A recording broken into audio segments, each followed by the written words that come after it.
Which, oh, look, I found new bookmarks. I don't know which one I should use. I think I'll use this one, which is I'd rather be on the lanai. It's a gold. They're my Golden Girls bookmarks. I think these were in my Christmas stocking a while back, but I'm not 100% certain. Anyway, welcome in. We'll give everybody like a couple of minutes to hop in, and then we will read.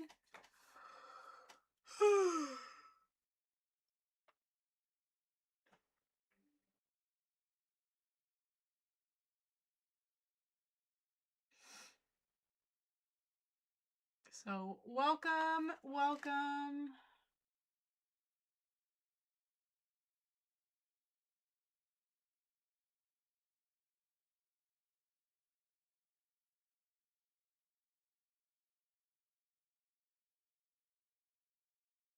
You got a NeoPixel? Congrats!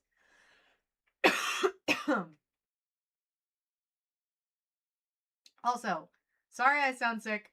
That's why I was not on live yesterday. My body is finally letting me know that I've been going too hard for too long. Which has kind of been the case the last couple of weeks. I've just been on full tilt for way too long, and so my body is finally like, you need to take a break. It's so awesome, Supreme Chancellor. Yeah, NeoPixels are the best.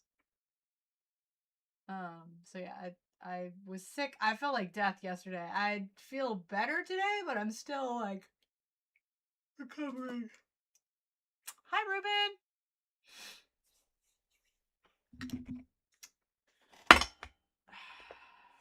No, it's not coffee. It's cherry limeade that I put in a coffee cup. It's not even very good cherry limeade.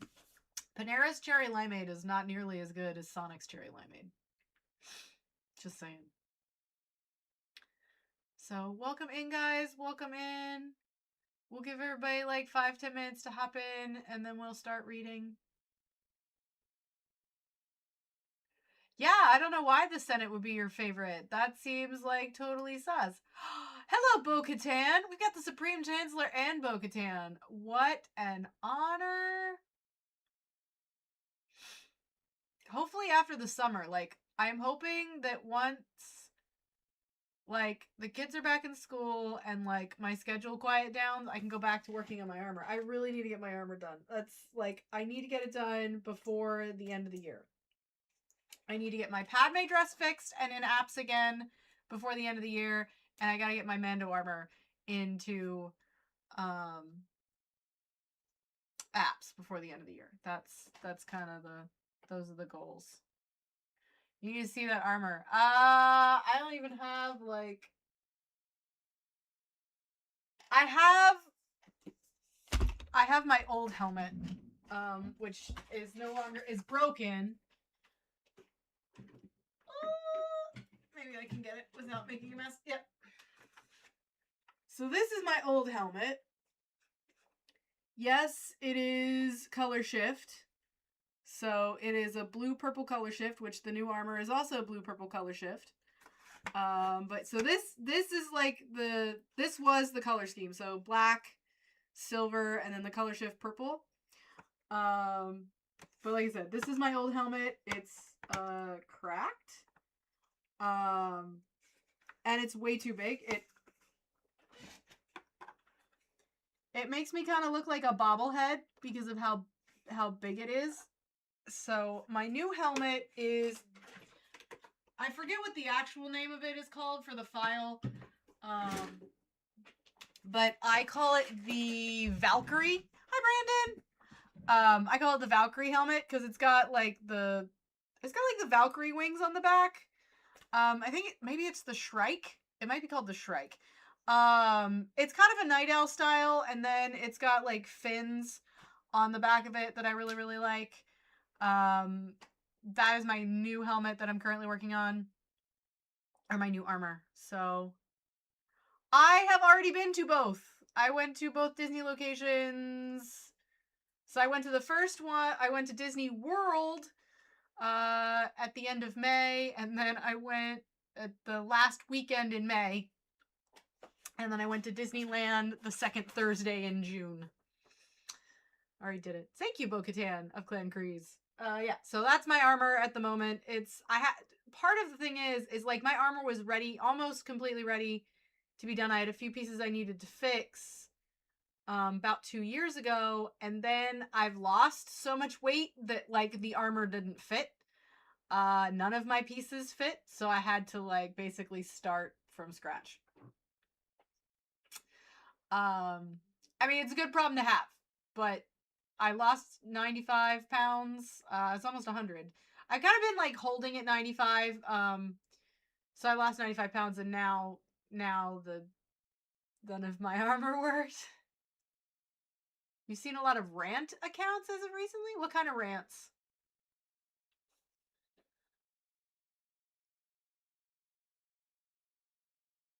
So yeah, all of my armor had to be redone. My entire things had to be. I can't even like my Jedi costume, my Jedi uniform for the Rebel Legion didn't fit anymore.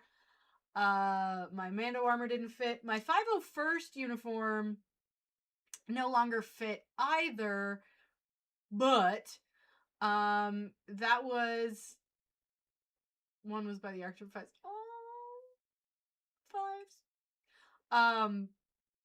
My 501st uniform was a lot easier to fix because I didn't need to replace the boots. I didn't need to replace the belt or the hat, so like 3 of the pieces didn't need to be replaced. I did have to add like another hole onto my my 501st belt so I could tighten it enough. So I did that.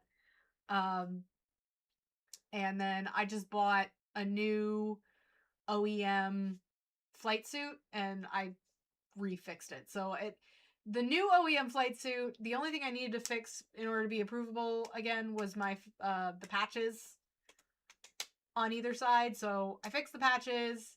And I had to fix the Velcro on the sleeves. So I fixed the sleeves, I fixed the patches, and my 501st uniform perfectly fine.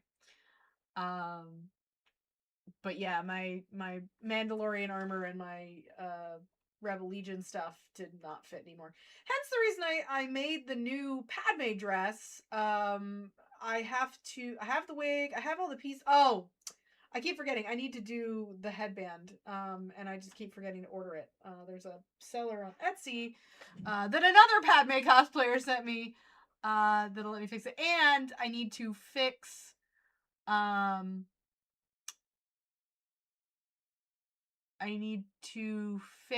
the scarf thing because some of the beads came undone and I gotta redo them. So beyond that, we're good. Yeah, it takes time. Costuming is an expensive hobby, and I just haven't had time. There's a lot of things I need to get done that I haven't had time to do. If I'm being perfectly honest. So anyway, I think we're gonna get ready to read. Let me just make sure I send this to Luna and Omni, since they always join us for pretty much all of our lives. And we will get going. You guys like my tank top? I finally bought one. Broke down, bought myself an Only Park shirt. So anyway, let's hop in. We are on so this is not one of the things is about this book is that there's like little call out chapters for each of the handmaidens. So we've already done Rabe and Sabe. Now we're doing Erte. So distraction. Ertama had planned every part of the day down to the last detail, and it was not at all her fault that everything went wrong. She'd built the hover pod based on her own designs, which she had created as a homage. No, she had not stolen them. To a piece used in the first opera that former Queen Relata had starred in after her term. She was working with a much more limited budget, of course, and she had to do the whole thing by herself because her parents had sent her to a workshop for actors, which was not the same thing as a workshop for stage production, which had been her request. Her parents were getting good at almost getting it. The opera was slightly updated piece at the end days. The opera was a slightly updated piece about the end days of human Gungan conflicts that sort of play old people like because it made them feel safe, which made them willing to donate money to productions put on by students who universally hated it. The pod was used to represent a Sando aqua monster, from whose back the main character attempted to rally Naboo's tiny naval forces. Ertama had designed the repulsor lift to accommodate 4 people. She had been very clear about the weight restrictions, and she had been ignored. When the 4th soprano stepped up onto the hover pod, it wobbled a bit alarmingly, but it held steady. In the audience, Ertama had relaxed. This was going to be amazing. Surely someone would spend enough time looking at the singers to notice that they stood on. Surely someone would spend enough time looking at the singers to notice that what they stood on was a masterpiece. Then a 5th soprano entered from the wings and began her ascent. "Oh no," Ertama said. The old woman sitting to her left shushed her quite loudly. The music began, sound filling the concert hall as the audience prepared itself to be transported to a iconic time in Naboo history that had absolutely not happened. The set piece wobbled again. "No," Ertama said more loudly. The old woman shushed her again, this time with an elbow to the ribs. Ertama was pretty sure she was the lead tenor's relative. He was similarly intolerable. "No, you don't understand," Ertama tried to explain. "The pod isn't—" Before the old woman could shush her a 3rd time and inflict bodily harm with her elbow, the loud buzz of an overtapped motivator sounded above the orchestra. One of the sopranos hit a note far, far higher than called for by the score as the pod careened wildly across the stage, bucking one of the singers off. If that had been everything that happened, Ertama would have called it a win. Sopranos were mostly insufferable, but she knew it was going to be worse. The sensors under the lift detected the fallen soprano, and the emergency override killed the repulsors, initiating the only safety protocol Ertama's budget had allowed. "Look out!" she shouted, because she could think of anything else to say. It was like ducking would help. With a clash of metal and several more screams, the pod jerked backward into the rear wall of the theater, the only place guaranteed to be empty. The other 4 sopranos were indecorously dumped. Stagehands, most of whom considered themselves actors and were therefore wildly indifferent to the role, were quick to rush out to the fallen singers. But once they were there, none of them knew what to do. A man with dark skin and a strong set to his shoulders pushed his way to the front of the crowd. He cupped his hands around his mouth, in much too a hurry to identify the acoustic spots on the stage. "Everyone remain calm," he called out. "I am a trained professional. I have already called for more help. Please exit the auditorium in an orderly fashion. If you are related to one of those injured, please come forward and make yourself known to the medics when they arrive." Everyone did exactly what he said, except Ertama, who pressed forward despite not being anyone's relative. "What are you doing?" He caught her by the collar, and she tried to sneak past. Her blonde hair spilled around his fingers, and she tried to wiggle free. "I built it," she said. "I built it, and I was very clear that only 4 people should stand on it, and I will not let anyone say this was my fault." He let her go, and she pulled her tunic back in place. Are you okay?" she asked. Most people would expect her to be friends with the people she spent a week workshopping a famous, if slightly problematic, opera with. "They're going to be fine," he said. "Maybe a sprained ankle or 2 at most, but no one broke anything." "Except my hover pod," Ertama grumbled, then thought better of it. I guess that's good." "There's no shame in being upset when your craftsmanship is ruined because your advice has been ignored," he told her. "I think you're handling it pretty well." The medics arrived, and Ertama let herself drift out of the auditorium. She was now relatively sure no one would blame the catastrophe on her. She went back to the dormitory and read until she fell asleep. The next morning, no one was entirely sure what to do. They were supposed to be striking the set, their grand performance done, but the set had literally struck itself. Instead, they milled around in one of the green areas outside the auditorium, waiting for further instructions. No one waited for Ertama. She didn't mind. "Ertama Ballery?" a familiar voice called. She looked up, and beside the director was the man from last night, the one who had called for help and kept everyone in the room from falling to pieces, the one who had believed her. Silence fell over the garden. Ertama made her way forward.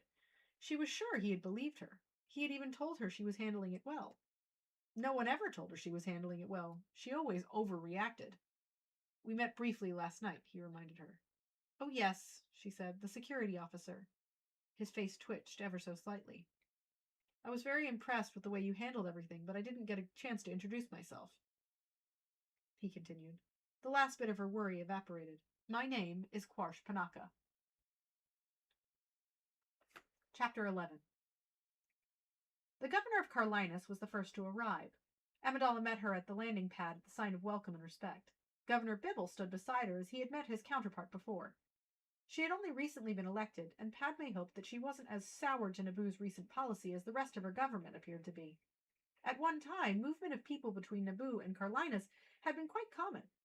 Carlinus was a good place for artists to make money working the silk and tea harvests, and Naboo was a good place to set up a studio once an artist had acquired a bit of a nest egg. Governor Kelma, Amidala had said as soon as she reached the bottom of the ramp. Welcome to Naboo. We are pleased you were able to come. Kelma extended her hand, and Amidala took it immediately. She could imagine the expression on Panaka's face, but she had told him that she was going to do what she could to make her guests feel welcome, and if that included handshakes, then that's what she would do. It was a surprising invitation, Kelma said. Her dark eyes sparkled with amusement, and her warm brown skin shone in the Naboo sunlight. I was more than a little curious. I hope we can satisfy that curiosity, Bibble said magnanimously. He offered her his arm and chatted with her as they went back to the palace. Hi, Omni! Kelma's eyes were everywhere as they walked, taking in every detail. She hadn't been to Naboo before, which was not an uncommon trait in their invitees, and she seemed determined to make the most of it. She wore a simple outfit for traveling, loose trousers under a tunic, all in matching linen. It was simple and elegant, and infinitely more comfortable than the dress Padme was wearing. She was a bit jealous. She was also jealous that the governor didn't wear a wig. Her hair was thick and frizzy, which only made her round face seem more likable. Carlinus was the only planet whose delegation Padme met at the landing area. She had worried it would be viewed as a snub, but Bibble assured her that the other parties would understand that she couldn't run back and forth to the platforms all day. And in any case, several of them had been slightly rude in their responses, which meant that Padme was allowed to be a bit distant until they warmed up to her in person. The Chamel sector had more than 30 planets and several thousand settled dependencies. Padme had invited all of the primary governments, but most of them had declined the invitation. A few had elected to attend via holoprojection, and a few more had agreed to come in person. Padme had hoped for a better showing, but Bibble seemed pleased with the turnout. These planets represent our allies and our detractors, he pointed out once they all had the final list. Having them all in one room with us is a good first step. Jafan and Creeling arrived together. The two planets weren't in the same system, so Padme could only view their arrival as a sort of statement. Unlike Kelma, who had come in person along with 3 aides, the planetary directors had sent ambassadors that they thought were a match for Padme herself, specifically their own children. Padme was not insulted at the least, although she was reasonably sure that that was the intention. Dealing with adults could be very tiresome. My name is Harley Jafan, a tall, hairless humanoid girl with light blue skin and delicately webbed fingers introduced herself. My father is the planetary director. And I am Tobruna. This was from a short human boy with red hair and brown eyes. My mother is in charge of the Creeling refineries, which more or less puts her in charge of the planet. Padme knew all of that already. They had to start somewhere. Jafan was a relatively new colony. They'd arrived in the sector some 300 years ago.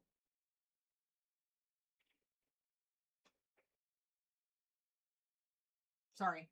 The dog was moving downstairs. It made me nervous. They'd arrived in the sector some 300 years ago, and they were still ruled by the family who established the colony. Creeling was a mining world. There was better money in shipping refined ore, so there was also a lot of refineries there. Rumors circulated that the methods used to maintain order at those refineries were less than democratic, but Padme couldn't afford to let prejudice color her perception of the delegates. Welcome to Naboo, she said. Padme repeated the welcome again an hour later for the representative from Baypor, an elderly gentleman with black skin and mischievous brown eyes who seemed to be very good friends with Bibble, and then again one last time for the representative from Chamel Minor, a woman the same age as Padme's mother, who seemed deeply uninterested in the summit she had traveled across the sector for.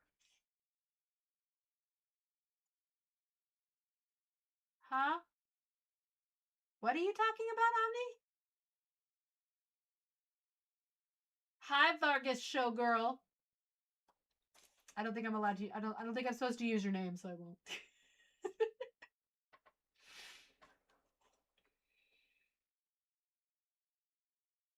Everybody say hi to Vargas Showgirl.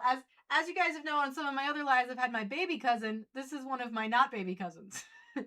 I'm her baby cousin.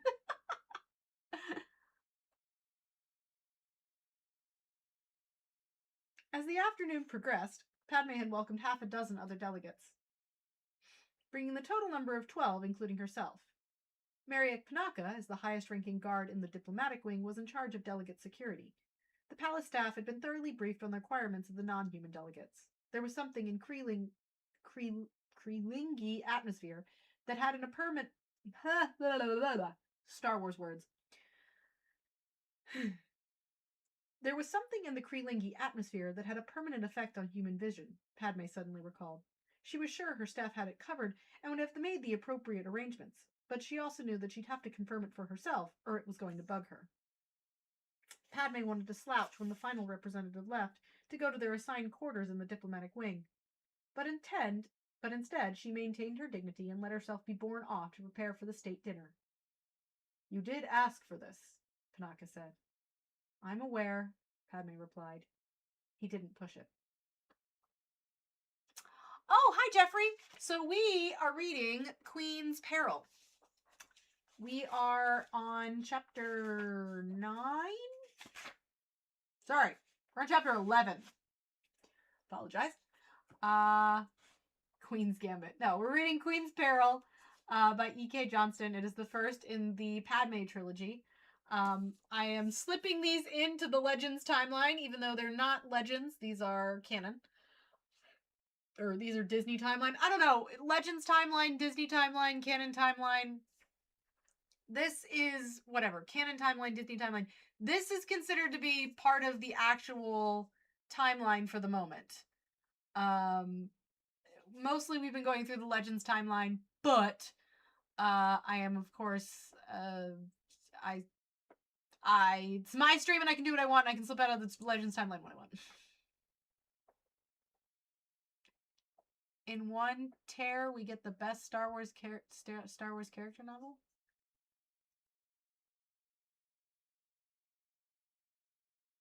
Oh, thank you for the follow, Jeffrey. Wait. Oh, in 1 year? It does. Like, we kind of have, like, all of our books planned out.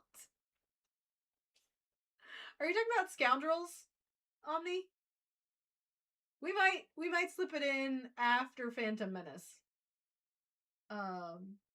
Yeah. We'll do Scoundrels after Phantom Menace, which Phantom Menace will not take that long. I mean, the Padme book isn't taking us that long. I'm trying to be consistent about going live 3 times a week and reading to y'all. I'm trying.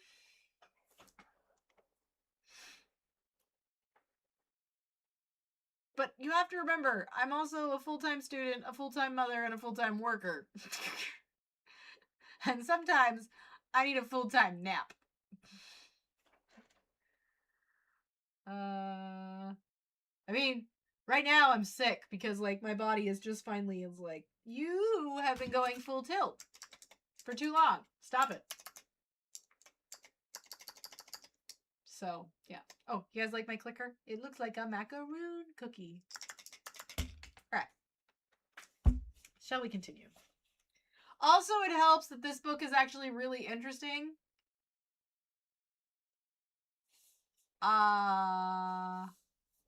Oh, that'll be kind of cool, 7 Pazin. That would be super exciting. Although Amy Adams seems a little old for Mara Jade. I'll be happy just a Mara Jade. I'll be happy just for a Mara Jade mention, man.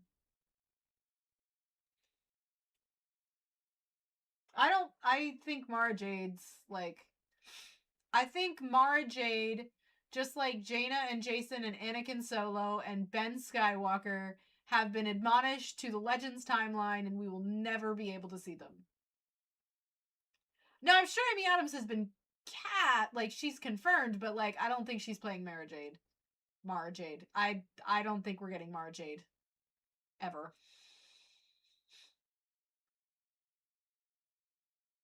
I know. Honestly, I wish I The Force Awakens was fine. The Rise of Skywalker was fine.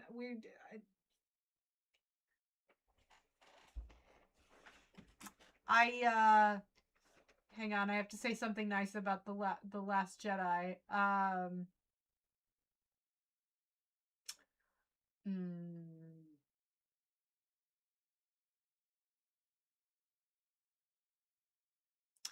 what's something nice I can say about the Last Jedi? I like some of the costumes.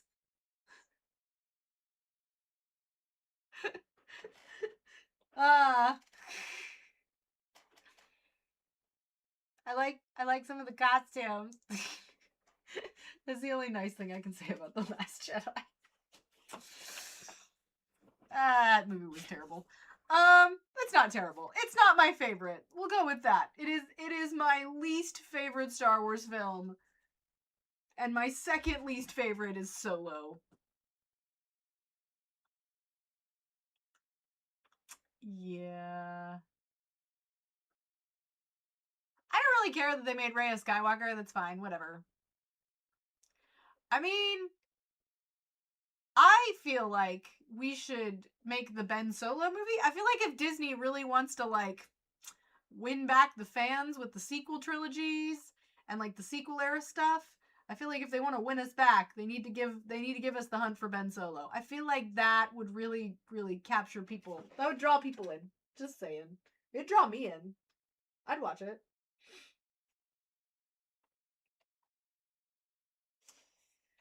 The handmaidens had 2 hours to prepare for the state dinner, and Rabe fully intended to use all of that time. First, they all scrubbed down in the royal baths. Usually they took their time in there. It was only the few places. It was. First, they had scrubbed down in the royal baths. Usually they took their time in there. It was one of the few places they never had to worry about politics. But tonight, they were on a mission. We are reading Queen's Peril. Hi, I'm Mando Mom. I read Star Wars books on the internet. Mostly we go through the Star Wars Legends timeline. I know if you guys have been for a while, you've heard this blurb before. Mostly I read the Star Wars Legends timeline, but occasionally we break from it because it's my stream and I can do what I want. Like this is a break from the Legends timeline. I just wanted to read it really badly, and since we're going in order, this kind of fit, kind of sort of, into the timeline. As where we're reading in the book system. But we do occasionally take breaks. We read The Living Force, The Rise and Fall of the Galactic Empire, Rise of the Red Blade, which are breaks from the Legends timeline. Oh, thank you for the follow. But right now, we're working on Queen's Peril. And then the book after this will be The Phantom Menace. And then the book after that, because I do have an Amazon wish list, and I do if you guys send me books or give me books when you see me in person at cons and stuff like that, I will try and like work those into the timeline of the books, because while they're not in order, I do like to like show that I appreciate y'all and all that you guys do for me. And yeah, so after the Phantom Menace will be Star Wars Scoundrels, which was given to me by Omni, who is on here. Say hi, Omni. So yeah, I am also a Star Wars cosplayer. I also have ADHD. I'm a Disney adult. My channel is very random because it's ADHD and it's my channel and I do what I want.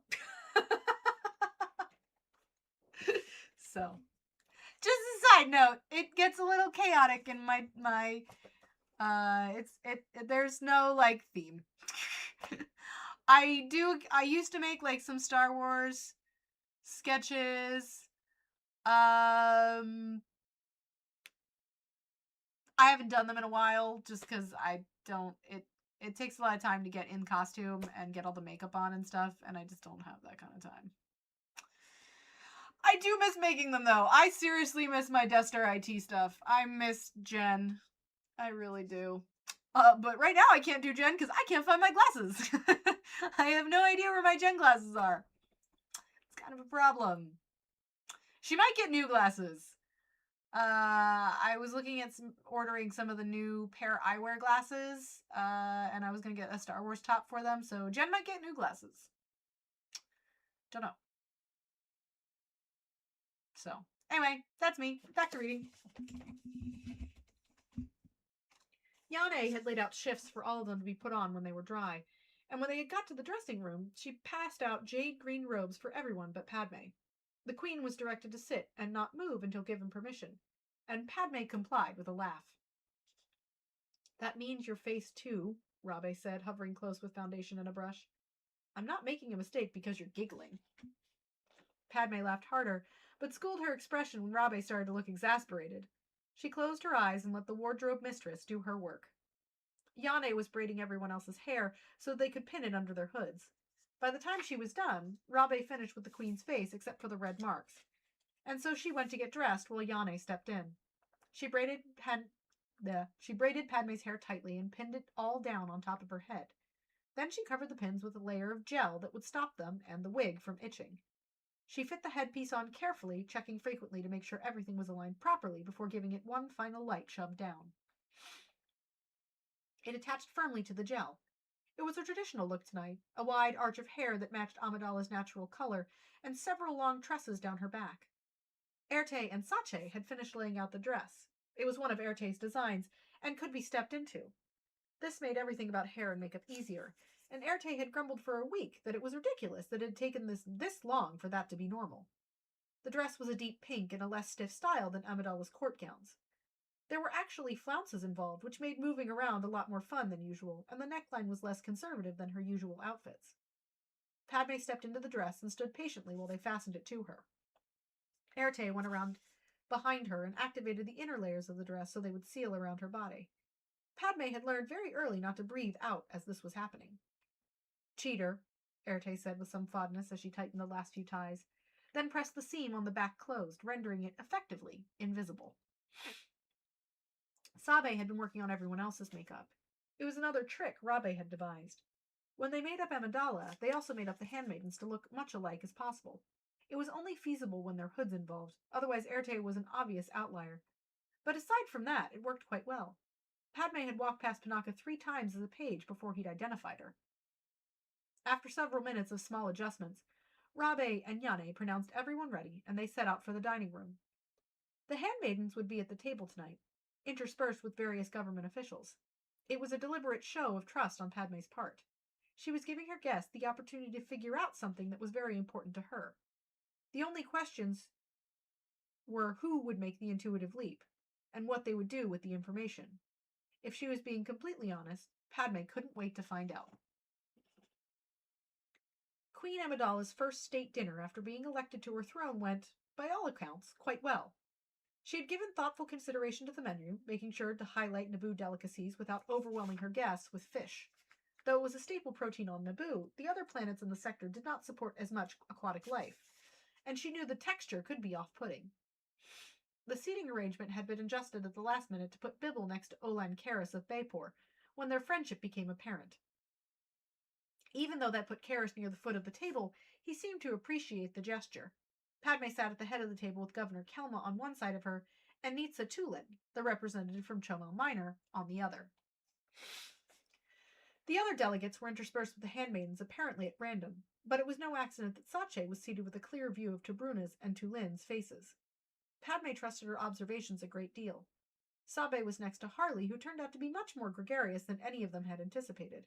As the meal progressed, it was Harley who kept the conversation going, moving seamlessly from topic to topic. It was wonderful to watch, and it took a tremendous weight off of Padme's shoulders, because she wasn't sure if Amidala was going to be a good dinner host. And then the whole herd turned, and it was just my idiot cousins and me in their path, Harley said, winding down a story about the annual Silpath migration on Jafan. What did you do? Sabe asked, fascinated. Well, there was a tree, Harley said, and I shoved my cousins up into it as fast as I could before I climbed up too. It wasn't much of a tree. I swear some of the Silpath and antlers that were taller, but at least we weren't on the ground with their hooves. Karras asked a question about herd numbers and how that affected Jafani diet, which nicely distracted everyone until they moved out onto the balcony while dessert was served. To mill around and view the water lake display Padme had commissioned. Over the last course of the night, while Bibble had forth about various escapades he'd experienced on all of their planets, Padme was not so distracted that she didn't notice Harley flirt shamelessly with Sabe. What surprised her was the degree to which Sabe flirted back. Nothing inappropriate, of course, and it was possible that the adults thought they were just quietly getting to know each other while the grown-ups talked about something they thought was boring. But Padme could see the truth. She didn't know if Sabe was pressing an advantage or if there was genuine attraction, and she didn't know how in the world she was going to find out. Not without pulling rank, of course. Her relationships with her handmaidens were progressing so well. She hadn't seen this coming. Ooh, is Padme jealous that Sabe's flirting? Oh. As the dishes were being cleared away, Sabe caught her eye. She gave nothing away, her face orchestra blank, and Padme repaid the favor by not putting into her eyes a question she wasn't sure she should ask. Then Harley said something, and Sabe leaned closer to hear it, and the moment was over. To Bruna drew Padme into discussion about Gravball with a very enthusiastic Erte. Finally, it was time to bid everyone good night. They would meet in the late morning the following day to begin the actual discussions, and Padme was very much looking forward to it. Well, said Sabe once everyone was put away and they were all tucked into their beds, this is going to be way more interesting than I thought.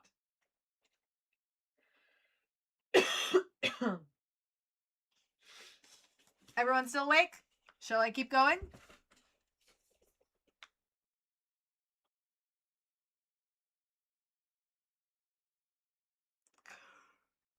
Ooh.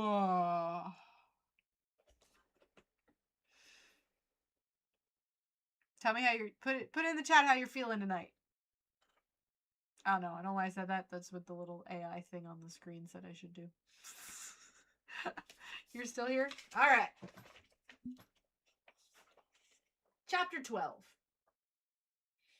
I know we won't be able to change the minds of everyone in the sector after a single set of meetings, Amidala said at the conclusion of her welcoming remarks. The soft light of the throne room sparkled on the blue and green sequins of her dress, but that and the jewels on her headpiece were the only ornamentation. Still, I hope we can find a place to start.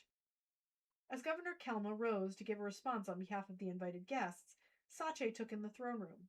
Even though Naboo was technically the chief planet in the sector, and the only one to elect a queen, today Amidala was sitting on a chair that matched everyone else's, and the gesture had not gone unnoticed.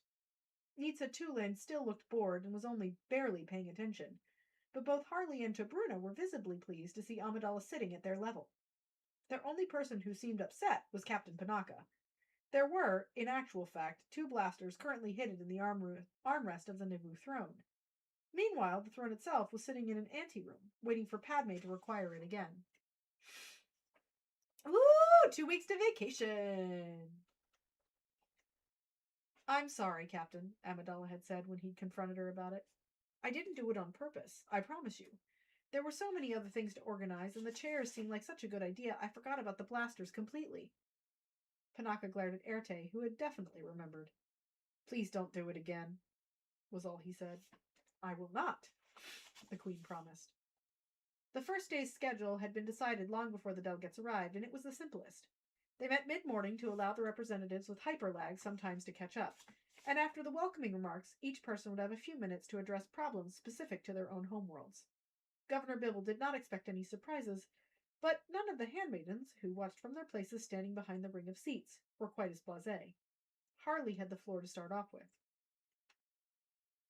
Your Highness, honored delegates, observers. This last was directed straight to Sabe, who turned ever so slightly pink and bent her head forward so that her orange hood covered more of her face. Jafan has been on its own for nearly 3 centuries now. We know that we are not as well established as Naboo, but there is no doubt that we have our own culture and our own traditions. Did you know, Your Highness, that there are over 3,000 Jafani citizens on Naboo right now, present company excluded? Padme did know this, but understood why Harley would say it out loud. Furthermore, almost all of these people are artists. We are bleeding culture, my friends, and it's all ending up here. Harley went on, giving the specifics about the demographics and disciplines of the artists who were leaving the planet. The problem was not that Jafan had no interest in on its own culture, but rather that Naboo had similar interests, as well as more potential consumers. It was, put simply, more lucrative to be a Jafani artist on Naboo than it was to stay home. Please correct me if I'm wrong, Amidala said when Harley had taken her seat again, but it sounds like this is a matter of accessibility and trade. If we could make it easier for people and works of art to move between planets, would that help? It would be a start, Harley said. Unfortunately, most forms of Jafani art are not portable. Padma remembered something about chalk scrapings on hillsides and vast rock structures that could be seen from low orbit. Landowners could commission the work, and then the Jafani artist would incorporate the landscape to make dramatic statement pieces. Of course, she said, my apologies. Perhaps some sort of exchange program. You did say we couldn't fix everything today, Harley said, and I don't expect you to. In addition to the practicalities of it, there's a fair amount of prejudice between our planets, and all the cultural exchanges in the quadrant aren't going to make it any easier for some people to swallow. Do you think if we became regular trading partners for, say, grain, and what you have, our people would get used to the idea of working together? Bibble asked. Padme did her best not to wince. For a career politician, Bibble could be remarkably unsubtle sometimes. It was a large part of his charm, and a reason so many people trusted him, but it still caught her off guard every now and then.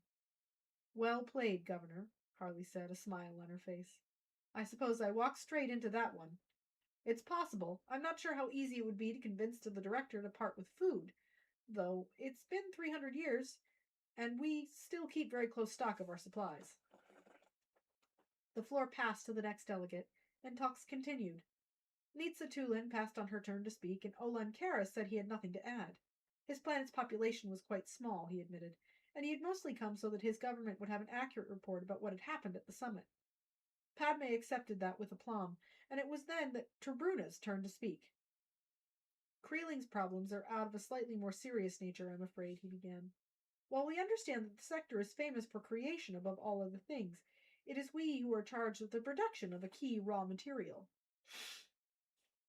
An outdated treaty requires us to sell to Naboo and other planets in the sector first as a fixed price, which means they always get the highest quality ores at below market prices. By the time our merchants are able to go out into the galaxy, they only have inferior materials left. They all had to be very careful with their answers to this one. It was one thing to promise support for a community of artists, and another entirely to speak quickly of a planet's primary economic means, even at this early stage when no one was making any official promises. I know why you hesitate, Your Highness, Tobruna said. We watched the election coverage, and we know that you pride yourself on your compassion. I know that you would like to offer the easy solution immediately, and I will not press you for any trade proposals today, or even tomorrow.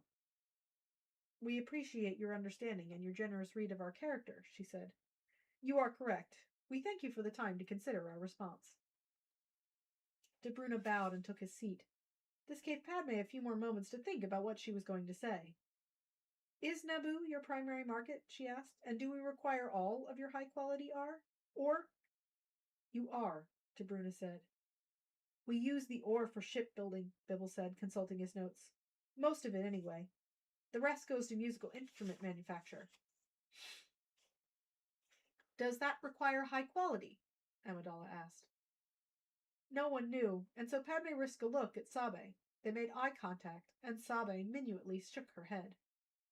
One of my companions is an accomplished halixet player, Amidala said. Sabe, can you tell us? Your Highness. Sabe bent slightly at the knee. It was the first time Padme had ever called on a handmaiden for advice when they were in company.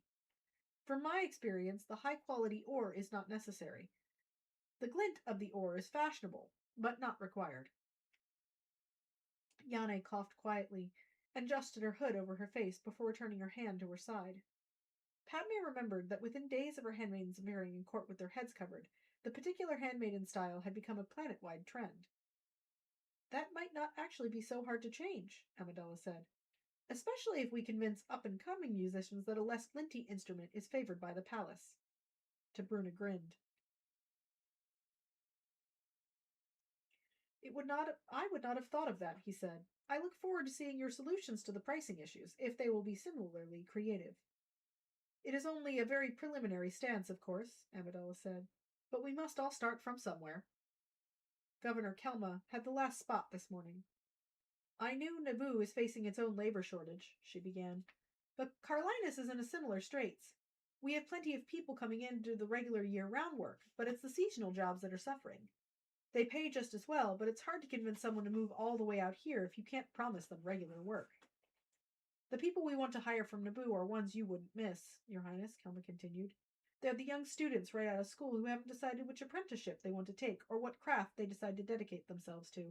And we could use them. They'd be well paid, and when they returned, they'd be able to set themselves up pretty much any way they wanted to. My mother did that on Carlinus, Padme mused. It had actually been Sola, her sister, but there were few enough students who made this trip now that if she'd specified a young person, someone might figure out who she was. She always speaks highly of it. I know it was a good tradition, and I hope we can resurrect it. If you can, Kelma said, then we can talk about grain. Padme nodded, and Bibble took up this as his cue to end proceedings for the day. As she suspected, they had solved almost nothing, but at least they were all talking, which was the start she had hoped for. Oh, this is fun. It was amazing to watch, Senator. Pinocchio hadn't been expecting Palpatine's call, but when the senator surprised him early in the evening on the first day of the summit, he was more than happy to take the call. To watch her talk with the others and really listen and make progress, even if it was only the very beginning of mending the fences. Her handmaidens even offered advice. What an amazing accomplishment, Palpatine said. I hope she didn't get too dramatic and promise them voting rights in the next election. Pinocchio laughed. You know, I get the feeling she respects their sovereignty too much to do that, he said. That's what made her so effective, I think. She wasn't the queen today. She was simply their host. A united Chamal sector would be a force to be reckoned with, Palpatine mused. There are several things I would like to do myself, but I find my hands are fully representing the sector away from home. If the queen has her way, you won't have to wait very long, Panaka said. He realized that he had been talking about the summit for quite some time and that Palpatine was a busy person. I'm sorry, Senator. What was the reason you called? No, not really, Palpatine said. Just taking a moment to check in with an old friend. I'm glad I contacted you, though. Such unexpected and thrilling news from home. Uh-huh. Palpatine just wants information. Panaka yawned, not quite able to hide it behind his glove. He'd called up extra guards, but he still had been awake for most of the time since the delegates had arrived. Now I'm yawning. I won't keep you from your rest, Captain, Palpatine said. I'm glad everything is going well. Thank you, Senator, Panaka said, and Palpatine ended their call.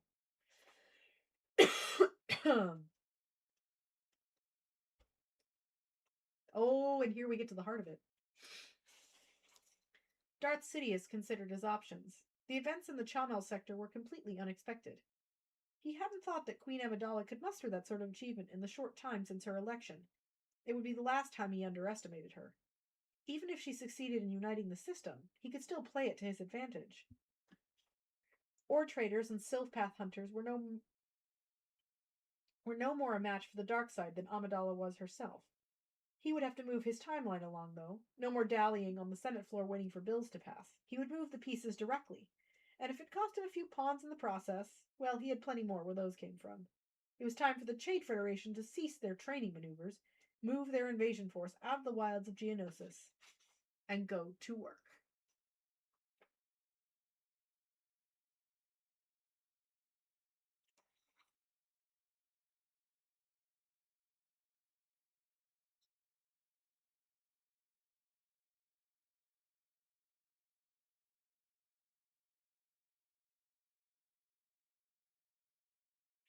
Yep.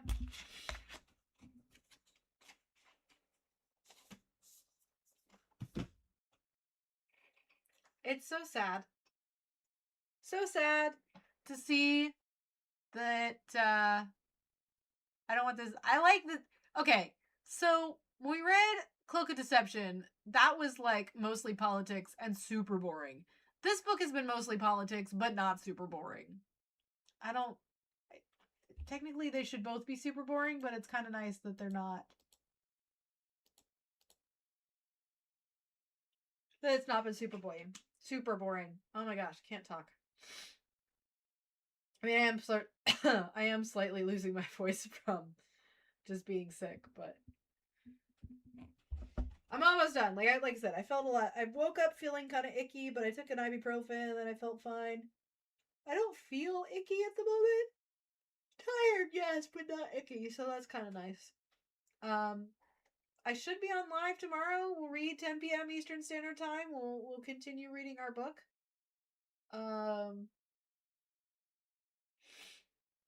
I don't know. It's a lot easier for me to want to sign on to read because I really like reading this book.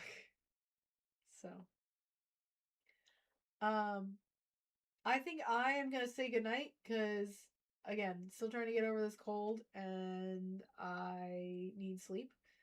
And I'm actually feeling kind of sleepy. So, I hope you guys have a good night. I will see you guys tomorrow, 10 p.m. Eastern Standard Time. And we'll read the next few chapters of our book. Bye.